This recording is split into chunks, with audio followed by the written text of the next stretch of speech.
Hello and welcome to the Nitro RX podcast. I am one of your hosts, Thiemo, and I'm joined as always by my brilliant co-host, Nabila. How are you? I am doing well, thank you. And how about yourself?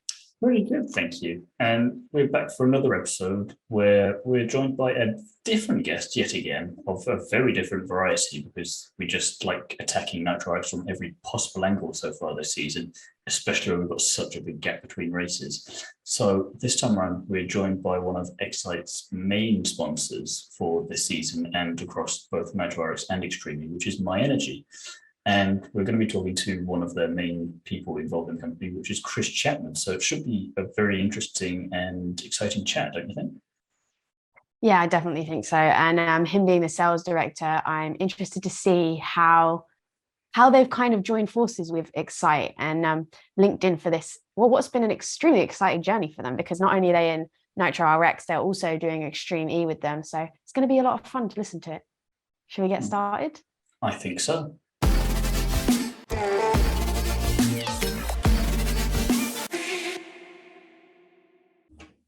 So we're very excited today to have Chris from Myenergi, one of Xite's main sponsors in Nitro RX and Extreme E this year. How are you doing, Chris?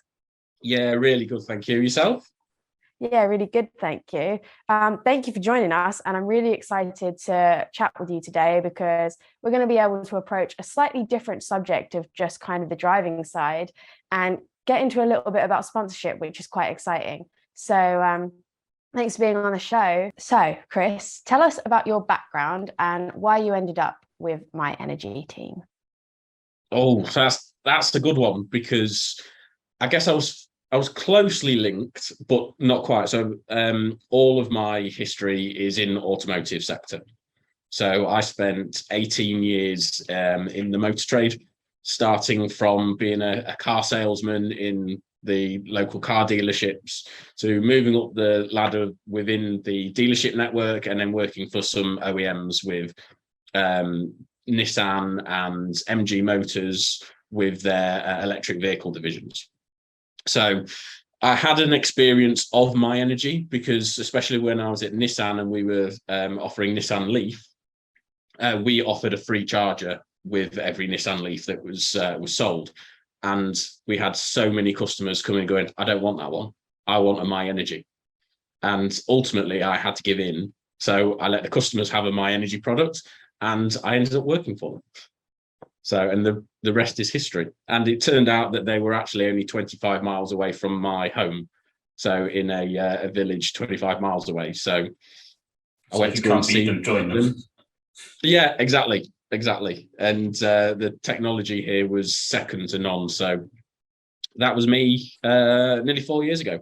So I'm in my fourth year with Myenergi now. And we started in the early days when I was here. I wasn't one of the founders, but I was pretty damn early on the journey with Myenergi. We were shipping 50 car chargers a week when I started. And now we're on 5,500 a week. So slight expansion then. Yeah, we've grown a lot in a very short period of time, but it's been fun.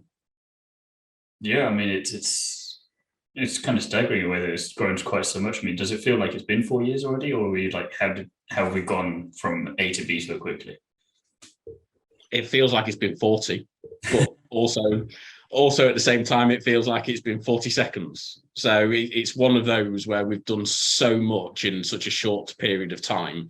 It's been very stressful, but also very rewarding to be able to scale up with a company from essentially our old headquarters was in a village in North Lincolnshire, which looked like a doctor's surgery, really. And we were designing, manufacturing and shipping all of our equipment from there.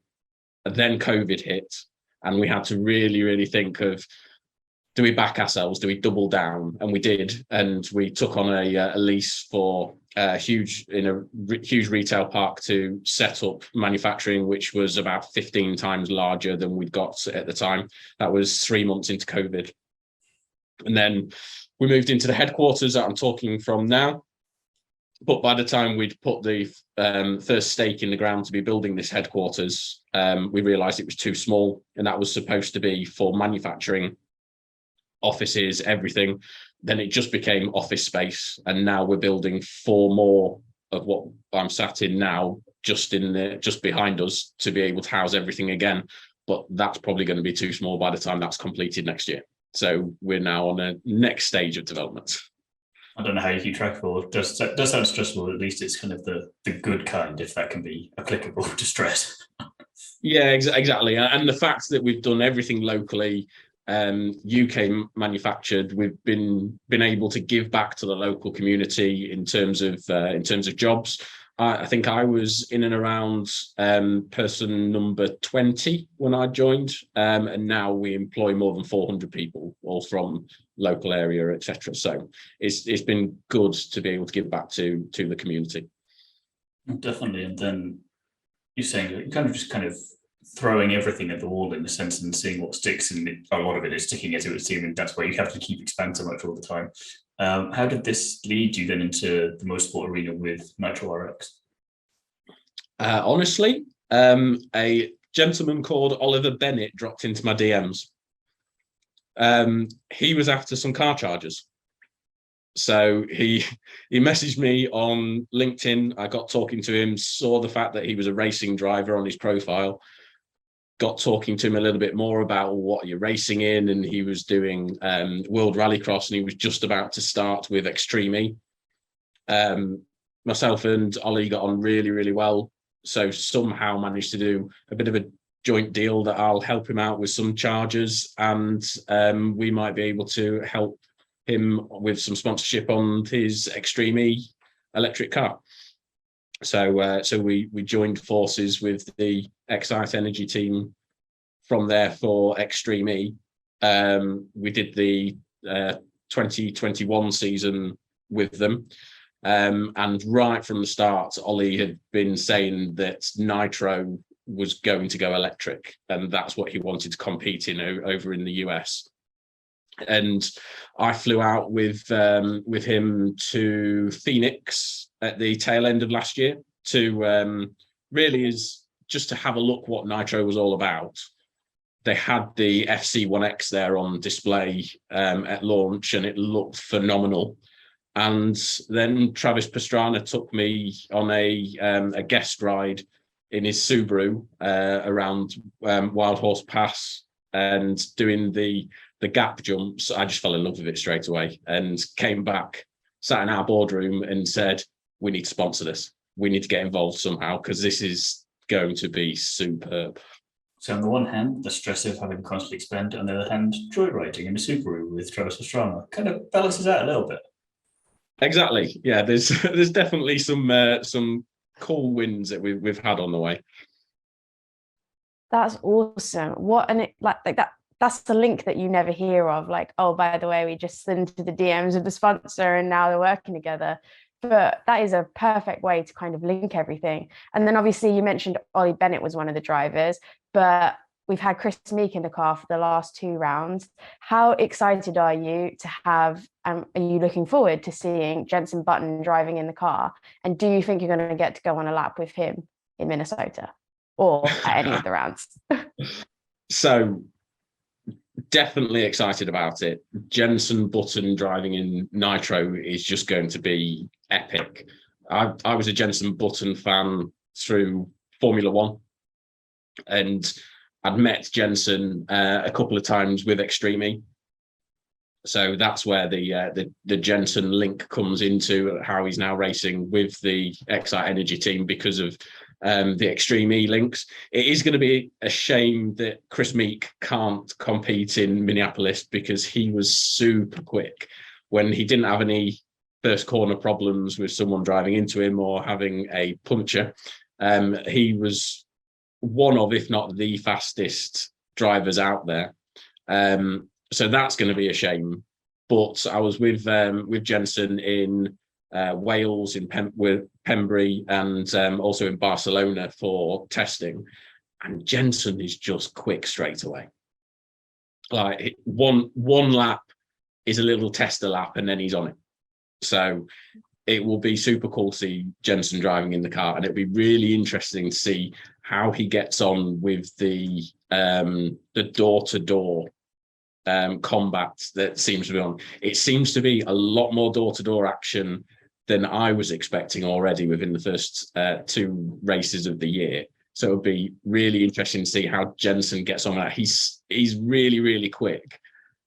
We know that through F1, and when you can drive something with 4 wheels fast, you can transition that into different types of racing. But it'd be really cool to see how he gets on with someone ramming into the side of him, which you wouldn't have been able to do in a Formula One car. I'm going to say, you're saying about that with F1, he's had to be so disciplined for so long in motorsport. Like, can't really do that to another car. But here's like, I've been waiting decades to be able to do this, and now I can just be a little bit cheeky at times, and maybe I can get away with it, because they seem just very casually cool about it. And Nitro's like, yeah, you just hit another car, and as long as it's not like you're saying with Chris Meekstra in turn 1, that kind of a hit, then anything else seems fair game. Like, yeah, just deal with it. And I think that's going to be really exciting to see someone as disciplined as Jensen just kind of like sod it.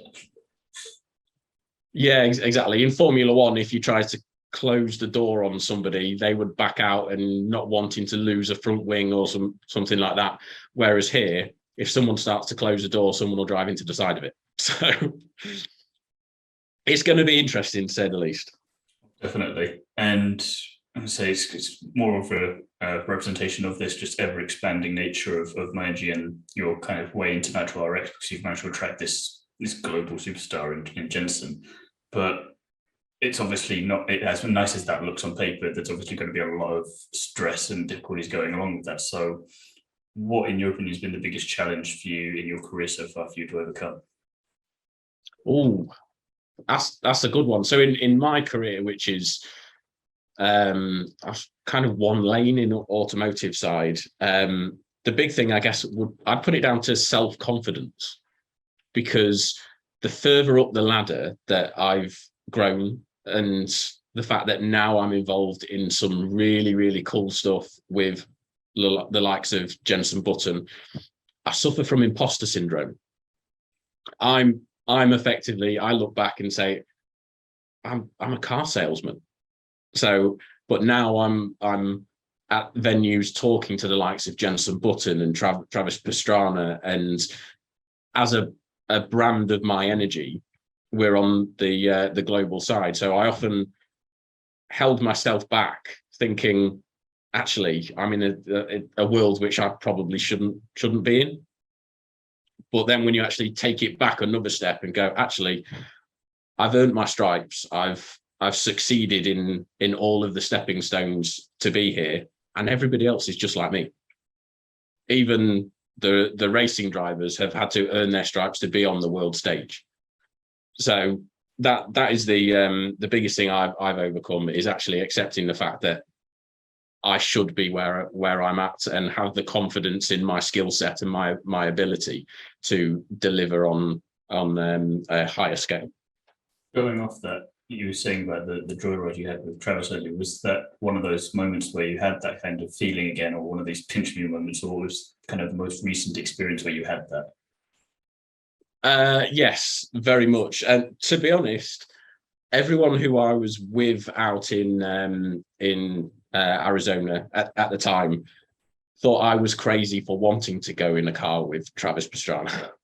But it was one of those, this could never happen again moments of, the opportunities presented itself. I need to do this. And I'd seen Pastrana through YouTube, etc., through like being younger, and gone, this guy is absolutely nuts, but he's absolutely amazing. So as soon as I had the opportunity to be able to get in the car with him, and him to take me out, it was just superb. It's one, and I got it on video as well. So it's something no one can ever take away from me now. That's awesome. Yeah, that's cool that you got a video as well with that. I did want to ask, you mentioned imposter syndrome, and I know a lot of people in different arenas talk about that, especially like, you know, within companies, but also within the driving field that I was in. I wondered if you could talk about, or if you potentially had any tools of how you kind of work to to kind of overcome that and change that? I know you mentioned you kind of looked at it and went, no, I deserve to be here, and that's exactly it. Like, you've done so much and earned your way to where you are. But was there any ways that like you changed your mindset and things to be able to help yourself get to that point? So yes, and it's a really simple one. It's detach yourself away from the situation and try and look at it from a third person perspective. Does anybody else know that I shouldn't be here and that I was just a car salesman? No. So I've got just as much right to be here as anybody else. And being able to detach myself out of this is such a scary, unusual situation, and just be able to almost sit on the sidelines and look from the outside in and go, do you actually look out of place here or not? And if I could sit there and go, no, actually you don't, it instantly gave me the confidence of, I'm just going to be me. Is that kind of idea of dress the part you want, and then you'll hopefully grow into that and kind of not bullshit your way in slightly, but that kind of attitude. If you're not believing, if you're saying like, oh, you have the imposter syndrome slightly, then you just detach and then just trust in the process that you will get that. Yeah, exactly. And understand your skill set and the fact that what you're doing, how to do it. So there is no reason why you should be sat here and go, whoa, what am I doing on this stage? It all happens for a reason. So take the opportunities that you can and learn from everything. Learn from every single experience. So next time you're in the same experience, you know what you should do and what you shouldn't do. Yeah, that's a good point, to be fair. So speaking of skills, I want to steer this into a little bit of a chat about sponsorship, because a lot of people struggle to find it. And also, I kind of want to know how you adapt and what should be done and what you guys as companies are looking for. So being such a daunting area for people, both drivers and non-drivers, what advice would you give to those people that are starting out and going to be sending portfolios and things to people? Like, what's your expectations? Ooh. So I'll spin it a little bit and say why our sponsorship seems to work. Mm-hmm. And it's purely on a basis that we never want to just be a sticker on a car. And to me, there's far too much sponsorship out there from businesses who are sponsoring, but also entities who want sponsorship, where they only view it that we need some money, so we'll give them a sticker. What I look for when someone approaches us for a sponsorship opportunity is the long-term relationship. So the reason we work so well with Xite Energy is because we're like a family. They're part of the Myenergi family. Myenergi are part of the Xite Energy racing family. So we have such a good, close relationship with each other. Ollie will probably message me on WhatsApp 20 times a day about anything. And any ideas that we have, we can just bat around with each other and be creative and do some cool stuff. However, there's such a corporate world of sponsorship, which I don't think necessarily works now unless you are really, really big businesses and big sponsors. The corporate side wouldn't fit to us. As a business, Myenergi, we've got to have some corporate entity to it, but we don't run our business particularly corporate. My work uniform, if you can see, I'm wearing a hoodie to work. We're quite chilled. We know what we want as an end goal, and you can go in multiple directions to get there. And we've had so many people. I had a call earlier this morning where someone wanted a sponsorship opportunity to just put Myenergi sticker on the side of a car and race for a fastest lap. That wouldn't do anything for us because you would see it once, it would go on YouTube, and then a few weeks later it would be in the YouTube archives. We want a relationship that we can grow with people, and we're not just going to be a number and a paycheck. So I guess that's what I would recommend from a sponsor, but also somebody who's looking for a sponsorship. Don't just think of it as a paycheck and a sticker. How can you actually make that a long-term relationship? And that's what we've done with Ollie and Xite. We started in Extreme E. He's moved into Nitro, and we're following because we trust Ollie and the Xite guys, and we make a good relationship out of it. That's the key thing, relationship. Okay.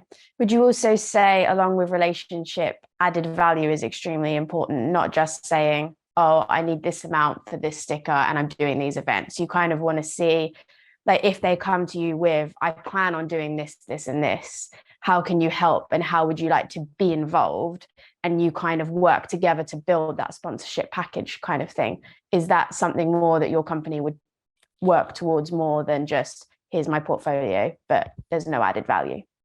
Definitely. So everybody wants to see deliverables and what added value you're going to get for your money. So have a think before asking for sponsorship as to what you can bring the business that you're trying to get sponsorship money from, rather than just think a sticker on a car will be enough because someone will see your brand. It needs to be a lot more than that, thinking about social media sides, thinking about product launches for the company as sponsorship. So we've done quite a lot in terms of being able to get vehicles at our own press events when we're launching a new product, and being able to get people to come and help us on that side. So it's always got to be more than sponsorship is a sticker on a car or a sticker on a football shirt, etc. It's how, as a partnership, it can be both sides. So what can Myenergi bring to the table for the other party, and what can the other party bring to the table for Myenergi?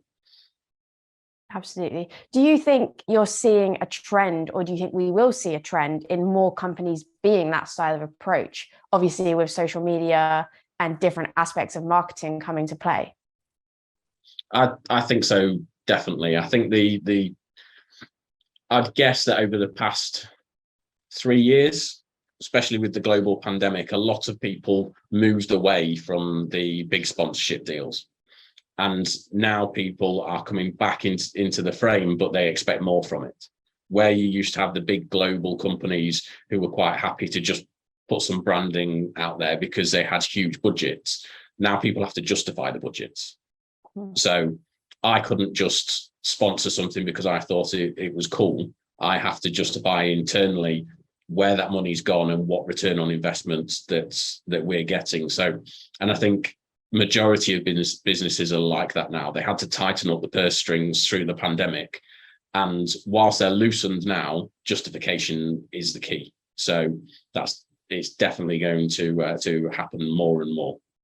And ultimately, it makes that whole environment a bit more exciting and interesting, because it's not just here's money and go off, do what you want kind of thing, and here's a sticker and here's a t-shirt and whatever. It's kind of, you need to really develop it. And when you have something, say with the example you gave of Bennett and Xite and Myenergi, you're coming together, you really all integrate yourselves with each other so that you're all really invested in it. And when you all care about it that much, the end result of whatever content you're producing or whatever benefits that you're trying to produce to help each other, there's, even if it's, say, perhaps not as successful as you want it to be, the quality is very much there. It's more style over substance, or substance, quality over quantity. There we go. I'll use that one instead. And that kind of way of going about it, rather than just throwing money at anything. And it's all very kind of, there's no, if you see something that you've done, they know that it's Myenergi. Whereas if it's something else, it's like, oh, this is just some generic thing. Yeah, absolutely. And that's key. And one of the other big areas for us within our sponsorship within Extreme E and Nitro is not just the brand awareness on the vehicle. What Xite have managed to do is they've opened up partnerships and doors away from the actual racetrack. So they've introduced us as a business to other business contacts that they've got. So that they've helped to grow our business through areas that the spectator doesn't see. So that's your added value, and not just at a racing event. Going off of that, then, there's obviously a lot of scope that and a lot of different directions that you could take Myenergi in the future. What are your ambitions for that future, both in and out of Nitro RX? So outside of Nitro and Motorsport would be world domination. As Myenergi as a brand, we want it to be seen worldwide, and we already operate in 5 different countries through our subsidiaries, and we want to be able to grow that. But inside Motorsports, the very first time I started talking to Ollie about Extreme E, I had an idea in the back of my mind that we could grow this, and Myenergi could be synonymous with electric motorsport. So we start with Extreme E, we can move into Nitro, and over the coming years, instead of just being a sponsor, maybe we could have a Myenergi racing team, and we can compete in multiple different electric vehicle racing. So that would be the dream, that when someone hears Myenergi, they know we make some super cool products for the home and for EV charging, but they also know that we're big into electric motorsport. Is part of that you want to have an Extreme E team so you can beat Ollie at his own game, or? No comments.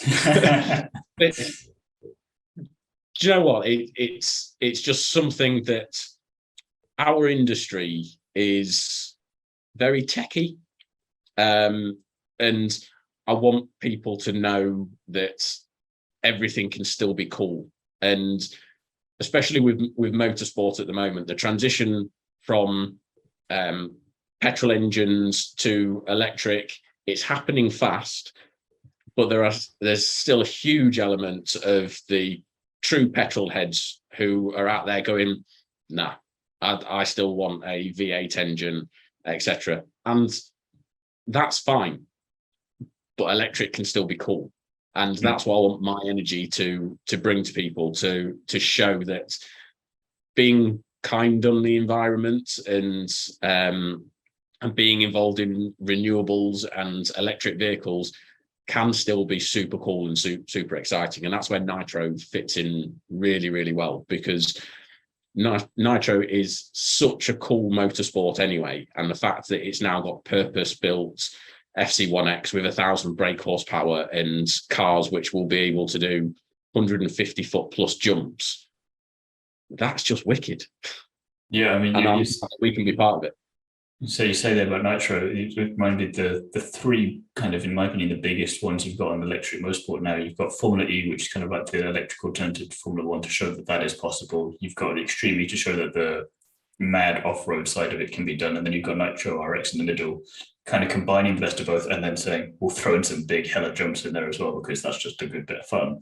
And it's kind of bringing all these fun elements together and also being really casual about it at the same time, because it's all very official and it's a brilliant show, and there's a lot of attention to detail and everything put into there, but it still feels like something anyone can just get into at any point, whereas the other 2, it feels like you need to have some kind of precursor to it, whereas Nitro is just for everyone and is that casual thing where you can find that V8 fan. That's maybe the easiest way to convert them to showing them that the electric side of things is cool and that there is potential there. Exactly. And what I like that Nitro have done is they haven't gone cold turkey overnight. They haven't removed the petrol vehicles and gone, no, we're going full electric. They've brought in the FC1X and the E-Class to top the bill, but they've still got the supercars. They've still got the lights. And that means when people turn up on an event weekend, they've got the best of everything. And slowly they can see that the competition in an electric car versus the petrol car, they might start preferring the electric car, but they're doing it slowly. They're doing it correctly, because nobody likes being told what they're supposed to like. and this is a nice, easy way in. So we're talking to Andrew earlier in the previous episode of this, and he was saying that once the lights go out, you kind of forget about the sound aspect of it in a way because you're just so focused on the racing, whereas you realize after maybe in a replay, it's like, oh, that's suspiciously quiet. I kind of forgot about that. Whereas in other thing, because you see this in F1 as well, they've made the transition slowly from like V12s to V8s and further down. So you still have the noise, but it's becoming less. And then it's only when they bring out one of the old cars like, oh, Christ, that's loud. But you don't notice it as much. So if they can do this kind of perfect blend, like you were saying, that they've got some electric and some petrol and just kind of take your hand almost and lead you gently into coming to your own conclusion that is, this is also pretty cool. You don't need it to be petrol powered. Yeah, exactly. And there's some super cool technology and companies that are out right now where that can be transitioned into motorsports. There's a company called McMurtry who set the fastest time for the hill climb at Goodwood recently. That's a full electric car, but that's not quiet. That's got some serious noise to it and some amazing technology for downforce with fans sucking the car into the ground to be able to create the extra downforce. That's the kind of technology that, in my mind, is going to end up in Formula One. And when Formula One does eventually go electric, it's not going to go electric in terms of silence like we think it is now. There's going to be some massive developments in that side to still be able to deliver the excitement and the atmosphere that you expect from motor racing. Return of the F1 fan car. Indeed. I think that's exactly it, though. You're right. If you're not making it exciting, like you're bringing all this electric stuff in, you're never going to be able to sell it in the future. And your company being at the forefront of this, like super high tech electronic, like equipment, it's important to link yourself with something like motorsport, because that way you can sell yourself in that perfect environment. Now, speaking of which, obviously we've talked a lot about Nitro. Can you describe Nitro RX for us in 3 words? Crazy, revolutionary, and entertaining. Nice. That was easy. Yeah, and I think you have completely different words than anyone else has done. So we've decided to do this with like everybody we have on the show.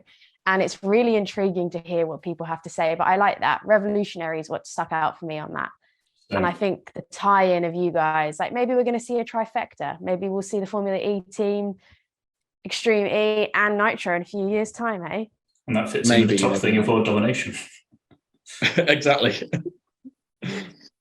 So final question then, which we've had to work around a bit so you can't have a trick answer to this.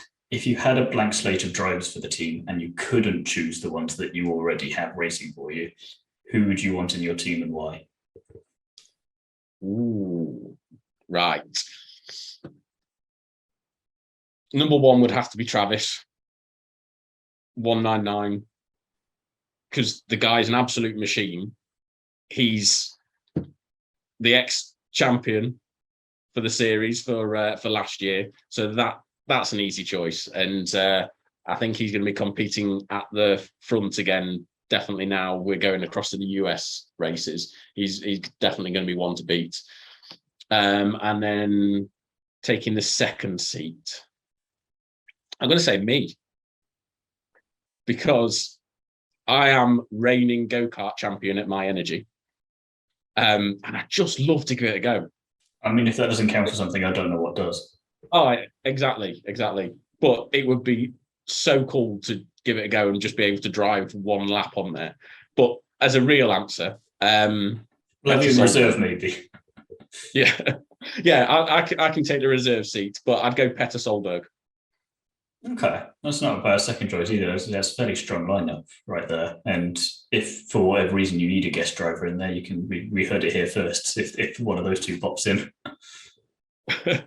Yeah, exactly. I think that would be a strong pairing, that Travis and Petter.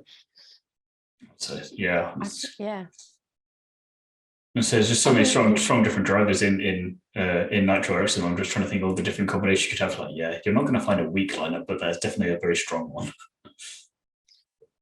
Yeah, indeed. What did everybody else say?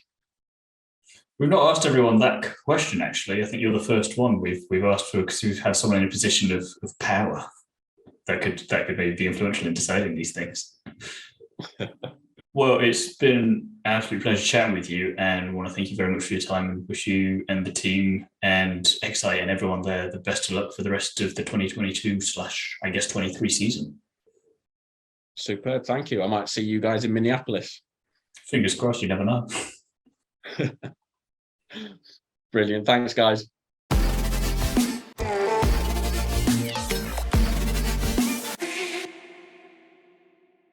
Well, I think that was a quite frankly fascinating chat to be had with Chris there, and so many different jumping off points that we could talk to and amongst ourselves for probably another hugely long podcast episode if we really wanted to there, Nabila. Oh, absolutely. There was definitely a few things that I would have picked up on. I mean, I'm excited to see a potential of trifecta teams across Formula E, Nitro, and Extreme E in the future. But what they're doing is incredible. And I love how they're really focused on making sure they're creating that excitement and fun for electric to kind of bring people on board with it, because I know people are still a little bit like, oh, it's electric, I don't really want to deal with it. But when you're trying and working really hard to make it fun, I don't see why people can't be swayed. No, and it reminded me a bit of McLaren in terms of they've got all these fingers and all these different pies, and it's this kind of newer, more electric version of that happening. And obviously we're kind of writing their future for them at this stage, so there's no way to confirm. But if they did go for the trifecta of Nitro, Extreme E and Formula E, there are some very each one is very different from the other, and there's a lot that you can do within each of those worlds. Not just from developing drivers and seeing what it'd be like switching them between each other, but just from a company perspective and getting, to quote Chris, their plan of world domination out there. It makes sense. Oh, absolutely. And yeah, prefacing this, like, this isn't a confirmed deal. We're just talking about things that excite us and we hope to see in the future. I like the pun there for Xite. That was very nicely done. That's it essentially for this episode. We're going to be possibly talking to another guest before Minnesota. It very much depends. And if not, we will talk to you about the Minnesota round next up, which is coming up kind of fast now, actually. We're in September at the time of recording, so it's for such a long gap between races, we're nearly there now. So we're definitely very much looking forward to that. So if people have enjoyed listening to us, Nabila, then they'll probably want to find us in some other places if we are available, which of course we are. So where can people find you? You can find me on Instagram and TikTok and LinkedIn, because obviously we talked about that, and apparently you can find sponsors that way, right? And you can also find both of us on our Nitro RX podcast page. Exactly that, doing our bit there, and there's some exciting content coming that way, so do be sure to check that out and go and follow us and like us and all that good stuff. As for me, if you're interested, then you can find me over on my motorsport interview series On the Curbs, as well as over on the Undercut podcast, where I talk about everything Formula One, and I write some articles for Is It Fast as well. And obviously I've got Instagram because it's the 21st century. So all of those details for both of us will be in the description below. And as we said, we'll be back with another episode relatively soon in the grand scheme of things. So keep your eyes peeled for when that drops. In the meantime, thank you for listening. Goodbye.